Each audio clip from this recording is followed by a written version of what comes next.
Hey, it's Randy from Voices and welcome back to another video. It's so good to see you. Now today we're talking about different bidding strategies that you can use to hopefully book some more work and book some better paying work. These strategies may be most helpful if you're maybe in a bit of a booking rut or you're just looking to expand your opportunities. But first and foremost, I do want to say, take these suggestions with a grain of salt.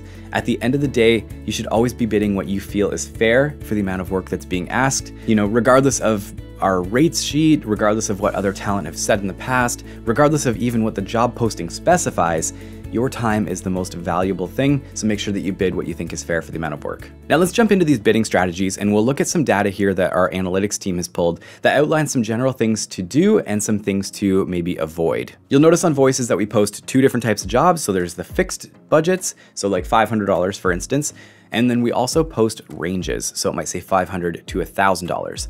In the instance of a fixed budget, let's say it's 500 bucks, just bid $500. That's really what we recommend. It's what the vast majority of talent do. Now you can see here, the vast majority of talent are bidding right at 100%. A few people bid a little bit below, and we'll get into why that's not a good idea in just a bit. And you can also see that quite a few talent are actually bidding above, which is kind of interesting. We'll explain more on that in just a bit as well. But the bottom line is there's no reason to leave money on the table. If the client says they've got 500 bucks, just bid $500. But let's talk about the ranges, because I think this is where a bit more of the confusion lies. Like if the client posts $500 to $1,000, where do you bid within that range?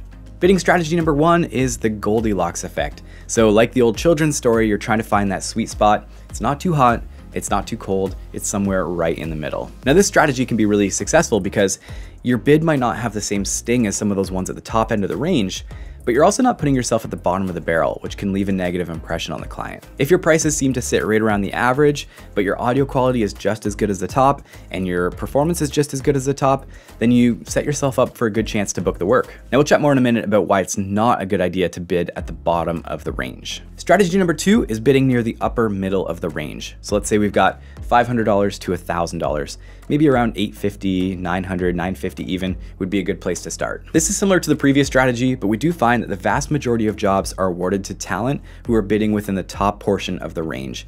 And it makes sense if you think of the buyer's perspective. I've done this before. You go into a store, you see all the products in front of you and you think, I don't need the most expensive one, so maybe you dial back a little bit. You still want something that's really good quality, of course, but you dial back a couple, maybe the second from the top or the third from the top. This mentality is what this strategy really plays to, and insider tip here, this is where we find talent have the most success. Strategy number three. This may sound like a bit of an odd one, but it's overbidding. And I know that sounds crazy.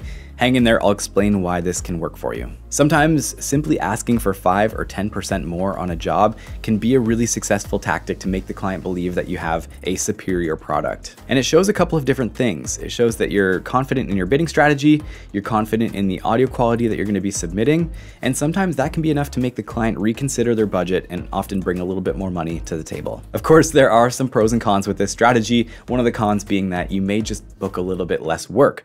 The pro being, on the other side of that, is that of the work that you book, it may have a higher payout. So it's a bit of a trade-off. This may work really well for people who don't have a lot of time to dedicate to voiceover.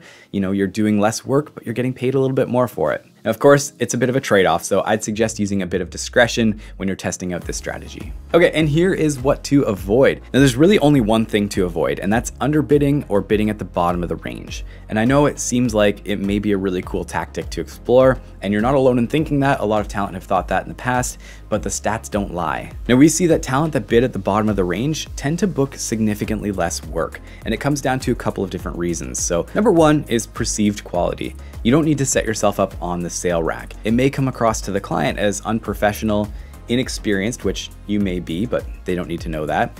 And it suggests that they may be opting for less quality altogether. And the second thing is the vast majority of the clients that post jobs on Voices are creative producers. They may work for a much larger company, the budget may have already been assigned to them, so it's not coming out of their own pocket, and they may have a spend it or lose it budget. So it may not be in their best interest to look for the budget option or to cheap out on voiceover altogether. The bottom line here is don't put yourself on the sale rack, know your value, and bid what you think your time is worth. If you want to see some more tips on the auditioning process, check out this video right here. This covers absolutely everything you need to know to crush your auditions. As always, happy auditioning, and we'll see you in the next one.